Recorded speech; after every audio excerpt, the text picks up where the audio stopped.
Hi friends, welcome back to my channel. ഇന്ന് ഞാൻ വന്നിട്ടുള്ളത് ഒരു കോമ്പറ്റീഷൻ റിലേറ്റഡ് ആയിട്ടുള്ള ഒരു വീഡിയോ ആണ്.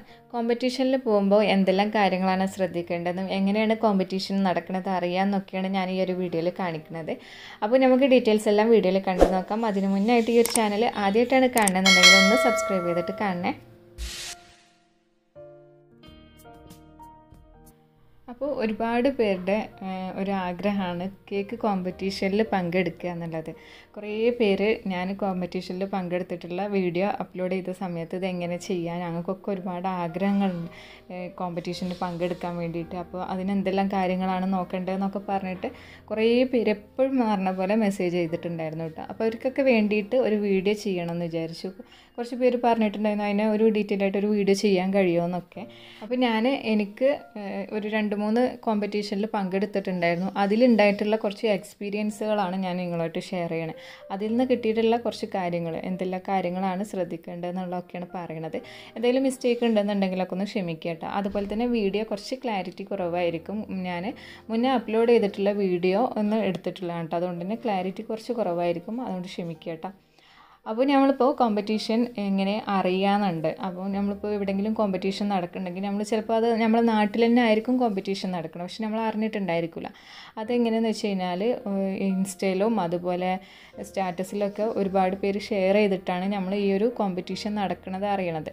അപ്പോൾ മറ്റുള്ള ബേക്കേഴ്സുമായിട്ട് നമുക്കൊരു ഫ്രണ്ട്ഷിപ്പും ഒരു കണക്ഷനും ഉണ്ടെന്നുണ്ടെങ്കിൽ അവർ ഷെയർ ചെയ്യുമ്പോഴൊക്കെ നമുക്ക് കിട്ടും. അതുപോലെ കേക്കിൻ്റെ ഗ്രൂപ്പ് അങ്ങനെയുള്ള പല എന്താ പറയുക സോഷ്യൽ മീഡിയയിൽ ഫേസ്ബുക്കിലൊക്കെ കാണാം. അങ്ങനെ അതിലെല്ലാം നമ്മളൊന്ന് കോൺടാക്റ്റ് ചെയ്ത് കഴിഞ്ഞാൽ അവർ ഡേറ്റും കാര്യങ്ങളും അതുപോലെ അവരെ കണ്ടീഷൻസും കാര്യങ്ങളൊക്കെ പറയും. ഏതൊരു കോമ്പറ്റീഷനും കുറച്ച് റൂൾസ് ഉണ്ടായിരിക്കും. ആ റൂൾസൊക്കെ അനുസരിച്ചിട്ടാണ് കോമ്പറ്റീഷനിൽ പാർട്ടിസിപ്പേറ്റ് ചെയ്യുക കേട്ടോ. അപ്പോൾ റൂൾസ് ചിലപ്പോൾ തീം ഉണ്ടായിരിക്കും, അല്ലെങ്കിൽ എന്തെല്ലാം അലൗഡ് ആണെന്നുണ്ട്. ഫോണ്ടൻറ്റ് അലൗഡ് ആവില്ല ചില കോമ്പറ്റീഷനിൽ ഫോണ്ടൻറ്റ് അവർ പറ്റില്ല എന്ന് പറയും, ചിലതിൽ കുഴപ്പമുണ്ടാവില്ല കേട്ടോ. അപ്പോൾ അങ്ങനെയുള്ള കാര്യങ്ങളൊക്കെ നോക്കിയിട്ട് വേണം കോമ്പറ്റീഷനിൽ പങ്കെടുക്കാൻ വേണ്ടിയിട്ട്. പിന്നെ അതുപോലെ തന്നെ ചിലപ്പോൾ തീം തന്നിട്ടുണ്ടായിരിക്കും, എന്ത് തീമിലാണ് ചെയ്യേണ്ടതെന്നുള്ളത്. അപ്പോൾ ആ ഒരു തീമിനനുസരിച്ചിട്ട് ചെയ്യുക. പിന്നെ ലൈവ് കോമ്പറ്റീഷൻ ഉണ്ട്, അതുപോലെ തന്നെ വീട്ടിൽ നിന്ന് ഉണ്ടാക്കി കൊണ്ടുപോകണ കോമ്പറ്റീഷൻ ഉണ്ട്. 2 കോമ്പറ്റീഷനുകളുണ്ട് കേട്ടോ. അപ്പോൾ ലൈവ് കോമ്പറ്റീഷൻ ആണെന്നുണ്ടെങ്കിൽ അത് നമ്മളവിടെ കൊണ്ടുപോവുക, അതായത് സ്പഞ്ച് കൊണ്ടുപോയിട്ട് ബാക്കി എല്ലാ കാര്യങ്ങളും അവിടെ നിന്ന് ചെയ്യുക. അങ്ങനെയാണ് ലൈവ് കോമ്പറ്റീഷൻ. എന്നാൽ നമ്മൾ വീട്ടിൽ നിന്ന് ഉണ്ടാക്കണമെന്നുണ്ടെങ്കിൽ ഏത് തീമാണോ അതിനനുസരിച്ച് ഉണ്ടാക്കി കൊണ്ടുപോകുക. ചിലപ്പോൾ തീം തന്നിട്ടുണ്ടാവില്ല. അപ്പോൾ അതിൽ ഏറ്റവും ബെസ്റ്റായിട്ട് നമ്മൾ ഉണ്ടാക്കുന്നതിൽ ബെസ്റ്റായിട്ട് തോന്നുന്ന കേക്കുകൾ ചെയ്യാം. പിന്നെ അതുപോലെ തന്നെ ഫ്ലേവർ നമ്മളിപ്പോൾ നല്ല ഫ്ലേവർ നോക്കിയിട്ട് ചെയ്യുക. നമ്മൾ ഉണ്ടാക്കണതിൽ ഏറ്റവും ടേസ്റ്റുള്ള കേക്ക് ഏതാണോ അത് ആണ് കോമ്പറ്റീഷനിൽ കൊടുക്കുക. ചിലപ്പോൾ ആ റേറ്റ് നമുക്ക് കുറച്ച് റേറ്റ് കൂടുതൽ ഐറ്റംസൊക്കെ ആഡ് ചെയ്യേണ്ടി വരും. പക്ഷെ അതൊന്നും നോക്കാതെ നല്ല കേക്കിന് സ്പഞ്ചൊക്കെ നല്ല രീതിയിൽ തന്നെ ഉണ്ടാക്കിയിട്ട് കോമ്പറ്റീഷനിൽ കൊണ്ടുപോയാൽ നമുക്ക് എന്തായാലും അതിലൊരു പ്രൈസ് കിട്ടും. നമ്മൾ എത്രത്തോളം ഹാർഡ് വർക്ക് ചെയ്യണോ അതിനുള്ള പ്രൈസ് എന്തായാലും കിട്ടും. പിന്നെ പൊതുവേ നമ്മളിപ്പോൾ കോമ്പറ്റീഷനിൽ പോയി കഴിഞ്ഞ് കഴിഞ്ഞാൽ ഒരുപാട് കേക്കുകൾ കാണാം, ഒരുപാട് ഡെക്കറേഷൻസ് കാണാം. അപ്പോൾ അതിൽ നിന്നൊക്കെ നമ്മൾ ഒരു കേക്കിനെ സെലക്ട് ചെയ്യാമെന്ന് പറഞ്ഞു കഴിഞ്ഞാൽ മറ്റുള്ള കേക്കിൽ നിന്നും എന്തെങ്കിലും ഒരു അട്രാക്ഷൻ തോന്നുന്നത് നമ്മളെ കേക്കിൽ ഉണ്ടായിരിക്കണം. ഫ്ലേവർ അല്ല ടേസ്റ്റ്, അതുപോലെ പുതുതായിട്ടുള്ള എന്തെങ്കിലും നമ്മളിപ്പോൾ കാണാത്ത മോഡൽസ് കൊണ്ടുവന്നു കഴിഞ്ഞാൽ ഒരു പോയിൻറ്റ്സ് നമുക്ക് അങ്ങനെ കൂടും.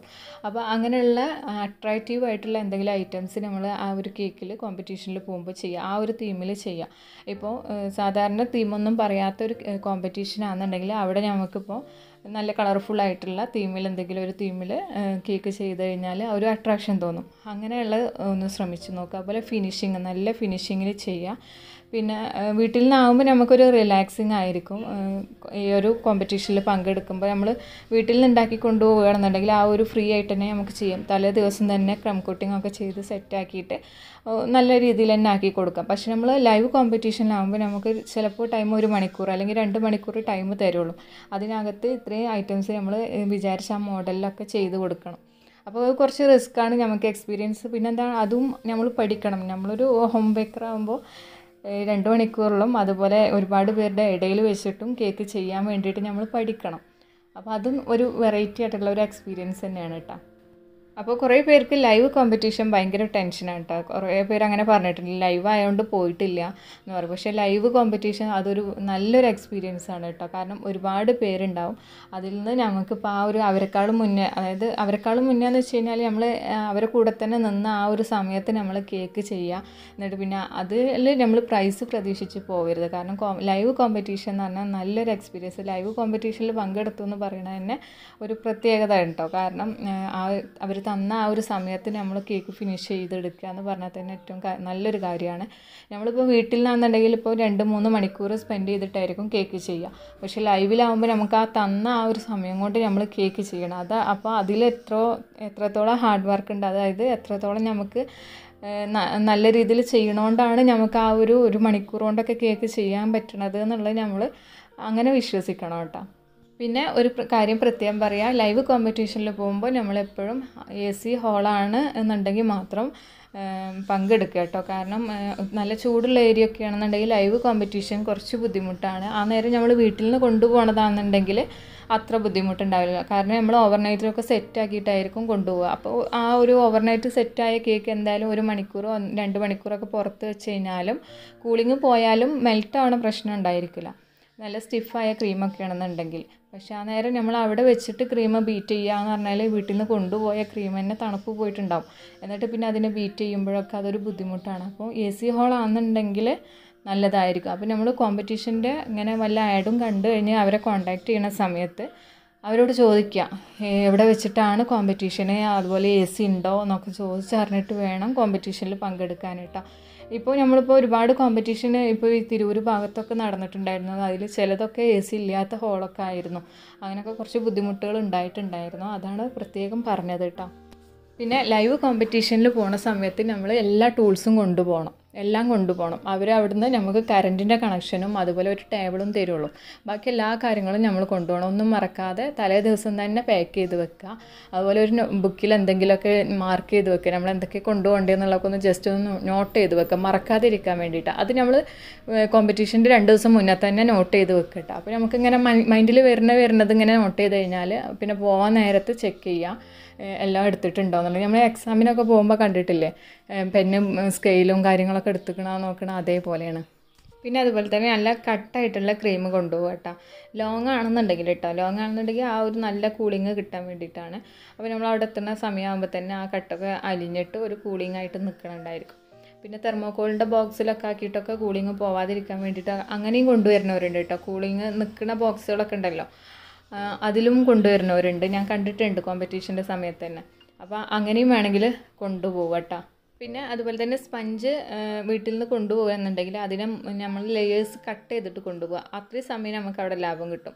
അങ്ങനെയുള്ള ടൈം. പിന്നെ അതുപോലെ ഉള്ളിൽ ഫില്ലിങ്സ് കൊടുക്കാൻ വല്ലതും ഉണ്ടെന്നുണ്ടെങ്കിൽ എന്താ പറയുക, നട്ട്സൊക്കെ ഇട്ട് കൊടുക്കാനുണ്ടെന്നുണ്ടെങ്കിൽ നട്ട്സ് കട്ട് ചെയ്തിട്ട് കൊണ്ടുപോവുക. അതുപോലെ എന്താ പറയുക, അങ്ങനെയുള്ള കുറച്ച് കാര്യങ്ങളൊക്കെ ചെയ്ത് കഴിഞ്ഞാൽ നമുക്ക് അത്രയും ടൈം അവിടെ കിട്ടും. ആ ഒരു ടൈം കിട്ടുന്ന സമയത്ത് നമുക്ക് ഫിനിഷിങ്ങിനും മറ്റും ആ ടൈം ഉപയോഗിക്കാം. അങ്ങനെയുള്ള കാര്യങ്ങളൊക്കെ ഒന്നും കൂടി ഒന്ന് ശ്രദ്ധിച്ച് കഴിഞ്ഞാൽ നമുക്ക് ടൈമിങ് ഇപ്പോൾ 1 മണിക്കൂറാണെന്നുണ്ടെങ്കിൽ ആ 1 മണിക്കൂറിൽ സെറ്റ് ചെയ്ത് കൊടുക്കാൻ വേണ്ടി കഴിയും. പിന്നെ അതുപോലെ തന്നെ അതുപോലെ നമുക്ക് ടെൻഷൻ അടിച്ചിട്ട് ചെയ്യരുത്, റിലാക്സ് ആയിട്ട് ചെയ്യാം. നമുക്ക് കൈയൊക്കെ ഇങ്ങനെ വിറക്കും കേട്ടോ. ഫസ്റ്റ് കേക്ക് കോമ്പറ്റീഷനിൽ പോകുമ്പോൾ അങ്ങനെയാണ്, കൈയൊക്കെ കിടന്ന് ഇങ്ങനെ വിറക്കും. പക്ഷെ അതൊന്നും നമ്മൾ ഇതാക്കരുത്, ടെൻഷൻ അടിക്കാതെ ചെയ്യുക. അപ്പോൾ നമുക്ക് നീറ്റായിട്ട് ചെയ്യും. കുറേ പേരുണ്ടായിരുന്നു കേട്ടോ. ഞാൻ മലപ്പുറം കോമ്പറ്റീഷനിൽ പോയ സമയത്ത് കുറേ നല്ല എക്സ്പീരിയൻസ് ഉള്ള ആൾക്കാർ തന്നെ ഉണ്ടായിരുന്നു. പക്ഷെ അവർക്കൊക്കെ കൈ വിറക്കിയിരുന്നു. കാരണം ഇത്രയും ഒരുപാട് പേരുണ്ടായിരിക്കും. നമ്മൾ വിചാരിക്കാത്ത ചില കോമ്പറ്റീഷനിൽ പോയി കഴിഞ്ഞാൽ നമ്മൾ വിചാരിക്കാത്ത അത്രയും ആളുണ്ടായിരിക്കും. അപ്പോൾ അവർക്ക് നമുക്ക് ഇത്രയും ആൾക്കാരെ കാണുമ്പോഴൊക്കെ ഒരു ടെൻഷനാണ്, ഒരു വിറയൽ വരും. അത് എല്ലാവർക്കും ഉണ്ടാവുന്നതാണ്. അപ്പോൾ അങ്ങനെയുള്ളതൊക്കെ വരുമ്പോൾ നമുക്ക് ആ ഒരു ഡെക്കറേഷനും ഫിനിഷിങ്ങും ഒക്കെ കുറയും. പിന്നെ അതുപോലെ കേക്ക് കംപ്ലീറ്റ് ആയി കഴിഞ്ഞ് കഴിഞ്ഞാൽ അവർ ടൈം തന്നിട്ടുണ്ടായിരുന്നുണ്ടെങ്കിൽ ആ ടൈമിൻ്റെ കുറച്ച് മുന്നായിട്ട് നമുക്ക് കേക്ക് കംപ്ലീറ്റ് ആവും. ആ കംപ്ലീറ്റ് ആയി കഴിഞ്ഞ് കഴിഞ്ഞാൽ സൈഡെല്ലാം നീറ്റാക്കി വെക്കുക. അതിൻ്റെ കേക്ക് നമ്മൾ പ്രസൻറ്റ് ചെയ്യുന്ന സമയമായാൽ അതിൻ്റെ എല്ലാ ഭാഗവും ഒന്ന് ക്ലീൻ ചെയ്യുക. എന്നിട്ട് പിന്നെ വേറെ എന്തെങ്കിലും ക്ലോത്തൊക്കെ കൊണ്ടുപോവുകയാണെന്നുണ്ടെങ്കിൽ ആ ക്ലോത്തിലൊക്കെ വെച്ചിട്ട്, അതുപോലെ കപ്പ് കേക്ക്, പിന്നെ വേറെ എന്തെങ്കിലും ലൈറ്റ്സും കാര്യങ്ങളൊക്കെ ഉണ്ടെന്നുണ്ടെങ്കിൽ അതൊക്കെ വെച്ചിട്ട് നല്ലപോലെ ഒന്ന് ഡെക്കറേറ്റ് ചെയ്ത് കൊടുക്കുക ചുറ്റിലും. അപ്പോൾ കൂടുതൽ അട്രാക്ഷൻ തോന്നും. അട്രാക്ഷൻ തോന്നണതിൻ്റെ കൂടെ തന്നെ നമുക്ക് ഫിനിഷിങ്ങും ടേസ്റ്റും വേണം കേട്ടോ. അതും കൂടി വേണം നോക്കുക. കേക്ക് ഫസ്റ്റ് നമുക്ക് പ്രൈസ് എവിടെയാണോ പ്രൈസ് കൊടുക്കണമെന്ന് വെച്ച് കഴിഞ്ഞാൽ ഫിനിഷിങ്ങിലും അതുപോലെ കാണാൻ പെട്ടെന്നൊരു അട്രാക്ഷൻ തോന്നുന്ന ഡെക്കറേഷൻസ് ആവണം, വെറൈറ്റി ആയിട്ടുള്ള ഡെക്കറേഷൻസ്, അതിനൊക്കെയാണ് പ്രൈസ് പോവുക. അപ്പോൾ ആ കാര്യങ്ങളൊക്കെ ശ്രദ്ധിക്കുക. നല്ല എന്ത് സിമ്പിൾ കേക്കാണെങ്കിലും അതിനൊരു ഷാർപ്പ് എഡ്ജും അതുപോലെ ഫിനിഷിങ്ങും ഉണ്ടെന്നുണ്ടെങ്കിൽ എന്തായാലും 3rd പ്രൈസെങ്കിലും അതിന് കിട്ടും. അങ്ങനെയാണ് കേട്ടോ. ആ സിമ്പിൾ കേക്കായാലും മതി. ഒരുപാട് ഭയങ്കര ഡെക്കറേഷനോ ചെയ്യുന്നതിനേക്കാളും നല്ലത് സിമ്പിളായിട്ടുള്ളതും അതുപോലെ കുറച്ച് നീറ്റായിട്ടുള്ള ഒരു കേക്ക് ചെയ്താൽ മതി. പിന്നെ അതുപോലെ നമ്മളിപ്പോൾ കേക്ക് ജഡ്ജ് വരുന്ന സമയത്ത് നമ്മൾ ടേബിളിൽ തന്നെ കേക്കിൻ്റെ കൂടെ തന്നെ ഒരു പ്ലേറ്റിൽ സ്പൂണ്, നൈഫ്, അതുപോലെ ടിഷ്യൂ പേപ്പർ, അങ്ങനെ കുറച്ച് ഐറ്റംസ് വെച്ച് കൊടുക്കുക. അവർക്ക് എടുക്കാനും അതുപോലെ ക്ലീൻ ചെയ്യാനും ഒക്കെ വേണ്ടിയിട്ടാണ്. പിന്നെ അതേപോലെ തന്നെ അവർ ചിലപ്പോൾ റെസിപ്പി എഴുതി കൊടുക്കാൻ വേണ്ടി പറയും. അത് ആദ്യം തന്നെ ചിലപ്പോൾ പറഞ്ഞിട്ടുണ്ടായിരിക്കും റൂൾസിൽ. അപ്പോൾ ആ റെസിപ്പി ഉണ്ടെന്നുണ്ടെങ്കിൽ റെസിപ്പി കൂടി എഴുതിയത് അവിടെ വെച്ച് കൊടുക്കുക കേട്ടോ. ചില കോമ്പറ്റീഷനിൽ റെസിപ്പി ചോദിക്കാറുള്ളൂ, ചിലതിൽ ചോദിക്കാറില്ല. അപ്പോൾ ചോദിച്ചിട്ടുണ്ടെന്നുണ്ടെങ്കിൽ അത് വെച്ച് കൊടുക്കുക. പിന്നെ എന്താ പറയുക, ഒരു ബോട്ടിൽ വെള്ളം കൊടുക്കുക. ബോട്ടിൽ വെള്ളം വെച്ച് കഴിഞ്ഞ് കഴിഞ്ഞാൽ ചിലപ്പോൾ അവർ എല്ലാ കേക്കും കഴിച്ചിട്ടായിരിക്കും നമ്മളെടുത്ത് വന്നിട്ടുണ്ടായിരിക്കുക. അപ്പോൾ പിന്നെ ഒരുപാട് ഫ്ലേവർ ആയിരിക്കും വായിലുണ്ടായിരിക്കുക. അപ്പോൾ അന്നേരം വെള്ളം കുറച്ച് കൊടുത്തു കഴിഞ്ഞ് കഴിഞ്ഞാൽ, കൊടുക്കാൻ കഴിയുകയാണെങ്കിൽ വെള്ളം കുറച്ച് കൊടുത്തിട്ട് സ്റ്റാർട്ട് ചെയ്യുകയാണെന്നുണ്ടെങ്കിൽ ആ ഒരു ഫ്ലേവർ, നമ്മൾ കേക്കിൻ്റെ കറക്റ്റ് ഫ്ലേവർ അവർക്ക് കിട്ടും. പക്ഷെ ഞാനിപ്പോൾ പറയുന്നുണ്ടെങ്കിൽ എനിക്കങ്ങനെ കൊടുക്കാൻ വേണ്ടി കഴിഞ്ഞിട്ടില്ല, ഞാൻ വെള്ളം കൊണ്ടുപോയിട്ടുമില്ല കേട്ടോ. നമുക്ക് അതൊക്കെ ശ്രദ്ധിക്കേണ്ട കുറച്ച് കാര്യങ്ങളാണ്. അപ്പോൾ ഞാൻ ഈ ഒരു പറഞ്ഞിട്ടുള്ള കാര്യങ്ങളൊക്കെ കോമ്പറ്റീഷനിൽ പങ്കെടുക്കാൻ വേണ്ടിയിട്ട് ആഗ്രഹിച്ച് നിൽക്കുന്നവർക്ക് വേണ്ടിയിട്ടാണ് കേട്ടോ. അപ്പോൾ കുറേ പേര് ഇതുപോലെ ചോദിക്കാറുണ്ട്, ഞങ്ങൾക്ക് ഇന്ന ദിവസം കോമ്പറ്റീഷൻ ഉണ്ട്, അതിലെന്തെല്ലാം കാര്യങ്ങളാണ് ഞങ്ങൾ ശ്രദ്ധിക്കേണ്ടത്, ഒരു തീം പറയാൻ പറ്റുമോ എന്നൊക്കെ ചോദിച്ചിട്ട്. അപ്പോൾ നമ്മളിപ്പോൾ വുമൻസ് ഡേൻ്റെ അന്നാണെന്നുണ്ടെങ്കിൽ കോമ്പറ്റീഷൻ നടന്നിരുന്നു. അപ്പോൾ അതിന് ഏത് തീമാണ് ചെയ്യാമെന്ന് ചോദിച്ചു. അപ്പോൾ അങ്ങനെയൊക്കെ ഓരോ തീമിലാണെന്നുണ്ടെങ്കിൽ തീം ബേസ് ആയിട്ടുള്ള കേക്കുകൾ ചെയ്യാം. നമ്മൾ കുറച്ച് മുന്നേ തന്നെ അത് ഒന്ന് എന്താ പറയുക, തീം ഏതാണെന്നുള്ളത് നമ്മൾ കണ്ടെത്തിയിട്ട് ഉറച്ച് നിൽക്കുക. അതിൽ നമ്മളിപ്പോൾ തീം കറക്റ്റ് കിട്ടിയിട്ടില്ലെങ്കിൽ നമുക്ക് ചെയ്യുമ്പോൾ ഭയങ്കര ബുദ്ധിമുട്ടായിരിക്കും. അപ്പോൾ തീം കണ്ടെത്തുക, എന്നിട്ട് അതിനനുസരിച്ചിട്ട് ചെയ്യുക കേട്ടോ. അപ്പോൾ നിങ്ങൾക്ക് ഈ ഒരു വീഡിയോയിൽ ഞാൻ പറഞ്ഞിട്ടുള്ള കാര്യങ്ങളൊക്കെ ക്ലിയർ ആയിട്ടുണ്ടാവും എന്ന് വിചാരിക്കണം. ഡൗട്ടൊക്കെ ക്ലിയർ ആയിട്ടുണ്ടാവും എന്ന് വിചാരിക്കണം. അപ്പോൾ നിങ്ങൾക്ക് ഈ ഒരു വീഡിയോ ഇഷ്ടമായിക്കണം, അതുപോലെ യൂസ്ഫുൾ ആയിട്ടുണ്ടെന്നുണ്ടെങ്കിൽ എന്തായാലും ലൈക്ക് ചെയ്യാനും ഷെയർ ചെയ്യാനും മറക്കരുത്. അതുപോലെ നിങ്ങളുടെ അഭിപ്രായങ്ങൾ താഴെ കമൻറ്റ് ചെയ്യുക കേട്ടോ. പിന്നെ എൻ്റെ ഇൻസ്റ്റാഗ്രാം പേജ് ഫോളോ ചെയ്യാത്തവർ എന്തായാലും ഇപ്പോൾ തന്നെ ഒന്ന് പോയി ഫോളോ ചെയ്യുക. കേക്കറി ബൈ ഫിറോസ തന്നെയാണ് പേര്. കാരണം ഞാൻ അതിലും എൻ്റെ ഇൻസ്റ്റാഗ്രാമിൽ ഇതുപോലെ സ്റ്റോറി വെക്കാറുണ്ട് കേട്ടോ, കോമ്പറ്റീഷനെ പറ്റിയിട്ടുള്ളതൊക്കെ. അപ്പോൾ നിങ്ങൾക്കതൊരു യൂസ്ഫുൾ ആയിരിക്കും. പിന്നെ അതുപോലെ എൻ്റെ ചാനൽ സബ്സ്ക്രൈബ് ചെയ്യാത്തവർ ചാനലൊന്ന് സബ്സ്ക്രൈബ് ചെയ്യുക, സപ്പോർട്ട് ചെയ്യുക. വീണ്ടും പുതിയൊരു വീഡിയോ ആയിട്ട് നമുക്ക് കാണാം. താങ്ക്